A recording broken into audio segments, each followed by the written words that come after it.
Xiaomi a dégainé ce mois de janvier sa gamme Redmi Note 13 et ça fait quelques semaines que je teste la version Pro 5G. Salut tout le monde, c'est Mathieu de Rester Connecté et voyons ce que vaut ce smartphone qui se veut être un banger à partir de 399 €.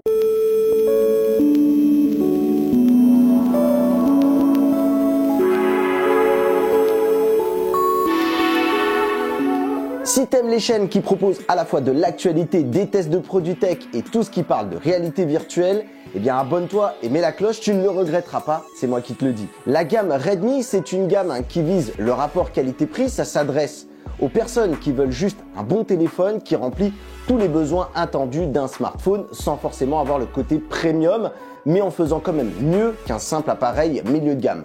Le nouveau propriétaire aura déjà le sourire en ouvrant la boîte puisqu'en plus du smartphone, on retrouve un écran équipé d'un film protecteur déjà posé et une coque de protection, ce qui permet de protéger, ça fait beaucoup de protection, son smartphone immédiatement. Libre à vous de changer après pour un verre trempé par exemple ou même de changer la coque si elle ne vous convient pas. En tout cas, elle est de qualité et elle vient protéger un bloc capteur que je peux annoncer déjà comme balèze.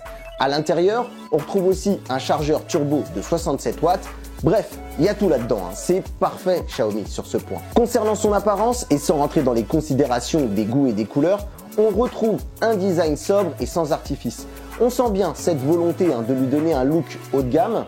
Et d'ailleurs, c'est aussi ce que je constate pour la marque cousine avec le Poco M6 Pro que j'ai pu aussi vous présenter sur cette chaîne. C'est simple et ça épouse certains codes qui ont été standardisés par Apple, comme par exemple le bloc photo. J'ai ici la version Midnight Black, mais il est également dispo en Lavender Purple et Forest Green.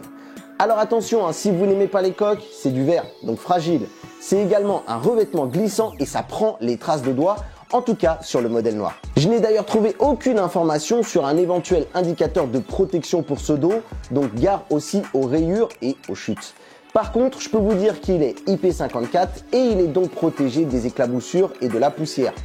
Attention, ce Redmi Note 13 Pro 5G ne doit pas être confondu avec le modèle sans la 5G ou le modèle Pro Plus. Ce sont des produits différents. Et je vais pas vous mentir, même moi, je m'y perds. Après avoir regardé attentivement ce joli dos en verre, on comprend que la concession, elle s'illustre avec un contour en plastique tout autour. Idem pour les boutons d'alimentation et de volume qui sont situés sur la droite. Et si on fait le tour sur la partie supérieure, on va trouver le port jack et un haut-parleur, un capteur infrarouge qui vous permettra de piloter vos téléviseurs qui utilisent cette technologie et un micro. Rien sur la tranche de gauche et en dessous on retrouve le slot double SIM et la bonne surprise c'est qu'on peut activer une eSIM si l'on ne souhaite pas deux SIM physiques. Du coup on en arrive à regretter qu'ils n'aient pas opté pour un slot hybride avec extension de stockage. Pour le reste, on trouve un micro, un port USB-C et un haut-parleur plus grand que celui de la partie supérieure. Tiens, puisqu'on en est à évoquer les haut-parleurs, voyons voir ce qu'ils donnent.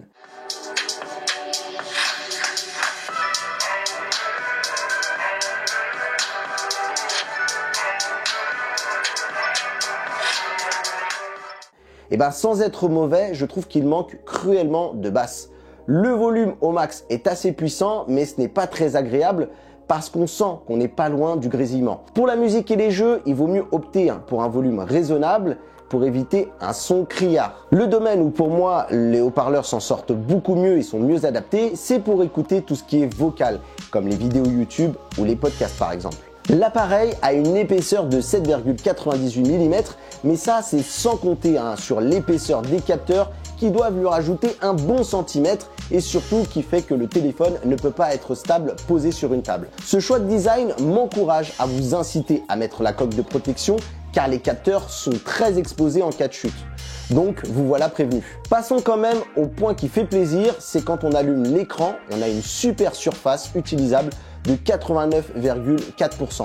En plus de s'imposer sur toute la face avant, on a une belle dalle AMOLED de 6,67 pouces d'une définition QHD de 2712 par 1220 avec un taux de rafraîchissement qui peut être soit de 60 Hz pour préserver l'autonomie, soit de 120 Hz.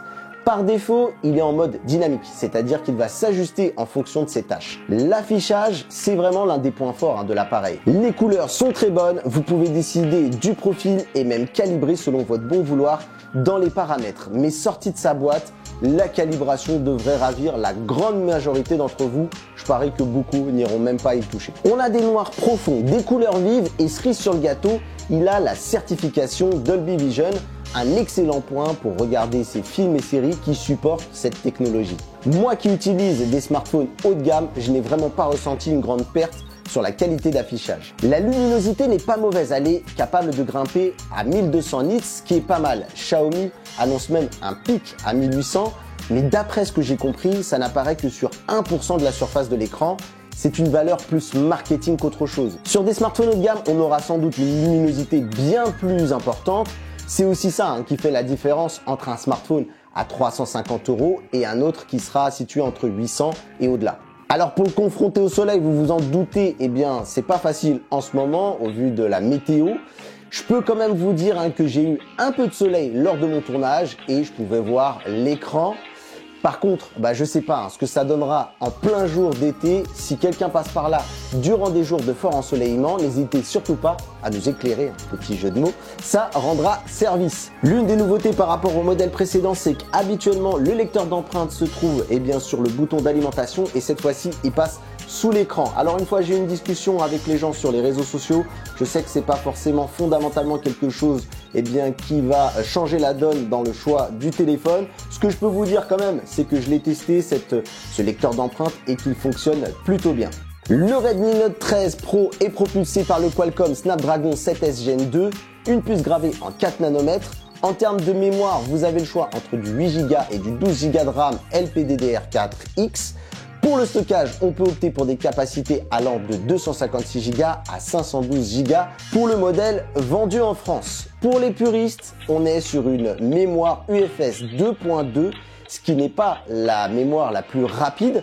Et encore une fois, c'est sans doute un choix qui a permis de baisser les coûts. Ce que je peux répondre aux personnes moins pointilleuses, c'est que cette économie ne m'a pas porté de préjudice lors de mon utilisation quotidienne.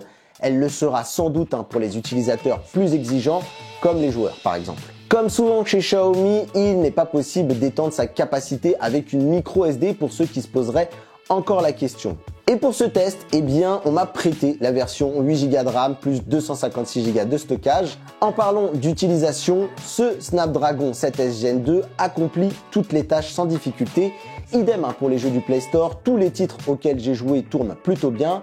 Prenons Genshin Impact qui est un jeu populaire et qui demande beaucoup de ressources. J'ai pu le pousser à fond graphiquement et à 60 fps. Je n'ai pas eu de limitation comme ça peut arriver sur certains modèles. Je l'ai eu encore pour le Poco M6 Pro qui refuse de monter les graphismes à son maximum. Et donc ici, il tourne. Par contre, c'est vrai que le smartphone est devenu tiède assez rapidement, ce qui peut indiquer quand même que vous pourrez peut-être pas jouer de manière constante à ce niveau-là. Pour moi, il vaut mieux privilégier un niveau de détail moyen pour éviter que votre expérience de jeu ne se dégrade si vous faites de très longues sessions. Je n'ai eu aucun souci également pour un titre comme Asphalt 9 qui tourne très bien. Ce smartphone pour moi, il ravira quand même les personnes qui aiment jouer sur mobile sans se ruiner et sans forcément faire de concessions sur d'autres aspects. Je pense par exemple pour un Poco X6 qui sans doute sera meilleur en termes de performance, mais qui par exemple pêchera un peu plus sur la photo. Là ici, on est sur un téléphone qui sera capable de faire à peu près tout correctement pour cette gamme de prix. Niveau connexion sans fil, on est sur du Wi-Fi 5 et du Bluetooth 5.2 et je n'ai pas eu de soucis à déplorer pour le GPS et les appels. À l'heure où je tourne cette vidéo, le Redmi Note 13 Pro 5G tourne sous MIUI 14 basé sur Android 13. Je ne reviendrai pas forcément en détail sur cette partie-là parce qu'on l'a déjà abordé lors de notre test du Xiaomi 13T Pro ou même du Poco M6 Pro. Je vous mets des fiches si vous voulez voir un petit peu quel est notre ressenti par rapport à cette surcouche et aussi également en termes de performance. Ce que je peux vous dire, c'est que l'OS, il est fluide. Pas d'infos actuellement sur la mise à jour vers HyperOS, alors quand même que ce fut le cas pour le Poco M6 Pro qui, dès lors de sa sortie, a très vite communiqué là-dessus. Mais en tout cas, je n'ai pas forcément de crainte à avoir sur une mise à jour qui arrivera aussi également sur ce modèle. Ce que je peux vous donner comme point négatif à chaque fois avec ce type de smartphone, c'est l'ajout d'applications non désirées qu'on appelle les bloatware. Voilà, il y a des choses comme Netflix, comme des petits jeux qui sont préinstallés. Alors, ce que je peux vous dire, c'est n'hésitez pas lors de la première configuration à les supprimer si vous ne les utilisez pas. Ça fera plus propre et ça fera toujours un peu plus de stockage de récupérer. Ce smartphone est équipé d'un triple capteur à l'arrière. Pour son capteur principal, on est sur un Samsung ISOCELL HP3 de 200 mégapixels. C'est le modèle amélioré de ce qu'on avait déjà testé sur le Xiaomi 12T Pro qui possède le HP1. Et alors, comme donc le 12T Pro, on ne prend pas par défaut des photos en mode 200 mégapixels. Non, ici, les clichés sortent en 12,5 mégapixels et donc, ça permet d'avoir des photos qui occupent moins d'espace sur le stockage. C'est un procédé qui regroupe 16 pixels en un, qu'on appelle aussi en anglais le pixel binding. Il offre aussi également plein d'avantages comme de meilleures performances en basse lumière. Il gère mieux aussi les différentes conditions lumineuses. Alors il n'y a pas de tromperie sur la marchandise, vous pouvez prendre des photos avec 200 mégapixels, mais les images quand même occuperont entre 30 et 50 mégaoctets. Alors quel est l'intérêt d'avoir autant de mégapixels sur une photo? Ce mode, il va vous permettre d'avoir plus de détails et il offre un aspect créatif en permettant via un recoupage de donner différents styles de cadrage à la photo tout en gardant un haut niveau de détail. Par contre, attention, si vous manquez de luminosité, ce mode est à proscrire. Il vous indique d'ailleurs qu'il n'est pas du tout adapté dans ces types de conditions. Concernant la qualité des photos, en mode par défaut, elle est vraiment bonne. Ce qui ne m'étonne pas vu que j'avais déjà apprécié le HP1 du Xiaomi 12T Pro, donc j'ai envie de dire encore heureux. On a une plage dynamique qui est satisfaisante, même si parfois je trouve que les zones sombres sont un petit peu sous-exposées. Les couleurs sont justes et le niveau de détail est bon. Le zoom x4 sans perte annoncé par Xiaomi est correct, mais il y a des choses qui me gênent. Sur mon PC, je vois des photos trop contrastées. Il m'est même arrivé d'en rater quelques-unes avec du flou, sans trop comprendre pourquoi, et je constate un changement de colorimétrie. C'est assez flagrant sur cette série de photos où celle qui est zoomée montre que le blanc de la camionnette tire vers le bleu. Le mode portrait, lui, n'est pas trop mal, il ne se laisse même pas berner quand j'essaye de le mettre en difficulté. La seule chose que je peux vous dire, c'est que pour avoir un bokeh plutôt sympa, sachez doser la quantité de flou parce que je trouve que par défaut, elle est vraiment trop poussée. Ça n'évitera pas le côté artificiel, mais ça choquera beaucoup moins et le résultat n'en sera que plus agréable. Autre point aussi, pensez à enlever les fameux filtres qui sont activés par défaut. Ils contribuent vraiment à donner un côté très fake. En plus, c'est même souvent raté. En basse luminosité, ce n'est pas mauvais, mais on retrouve les limites que l'on peut attendre d'un smartphone milieu de gamme. Sur mon PC, je vois clairement qu'un traitement logiciel essaye d'atténuer la présence de bruit. Ça donne un effet pas très esthétique. Par contre, sur smartphone, c'est beaucoup moins notable et on peut complètement utiliser ces photos de nuit pour les réseaux sociaux. Je note aussi que comme avec le 12T Pro, les lentilles utilisées sont très sensibles au lens flare. C'est ce fameux halo lumineux qui est généré autour des fortes sources de lumière. Le capteur ultra grand angle est un Sony IMX355 de 8 mégapixels avec une ouverture f2.2. De jour, on a un résultat très correct. Il dispose d'un angle de 118 degrés, ce qui est un bon point. Il a quand même des défauts. Comme pour le zoom x4, je note qu'un changement de colorimétrie est assez flagrant. Regardez cet exemple où la photo a des teintes très chaudes et ce n'est pas du tout en accord avec la réalité que vous pouvez observer avec cette photo prise avec le capteur principal. Autre chose, je vous déconseille de l'utiliser en basse lumière parce qu'avec une ouverture f2.2, vous aurez beaucoup de bruit sur l'image. Le troisième capteur, c'est juste une blague. Un choix que je fustige à chaque fois que je le vois parce qu'ils sont nombreux à nous faire le coup sur cette gamme de prix. Comment espérer faire des photos macro avec une qualité satisfaisante quand tu as un pauvre 2 mégapixels? Le capteur est à la ramasse, c'est une horreur. Franchement, vivement qu'ils arrêtent cette mode qui consiste à justifier un troisième objectif dans la fiche de spec parce que apparemment ça fait bien. Quand je vois ça, honnêtement, pour moi, je pars du principe que c'est comme si vous n'aviez que 2 capteurs. Concernant la partie vidéo, on peut filmer en 4K à 30 images par seconde. On retrouve les qualités inhérentes au capteur principal. La limite vient quand je filme en mouvement. On dirait qu'il y a un processus qui essaye de stabiliser la vidéo mais qui ne fonctionne pas. Je vous laisse le découvrir avec cet échantillon pour voir ce que ça donne car j'ai vraiment du mal à bien vous expliquer. Les images parleront d'elles-mêmes.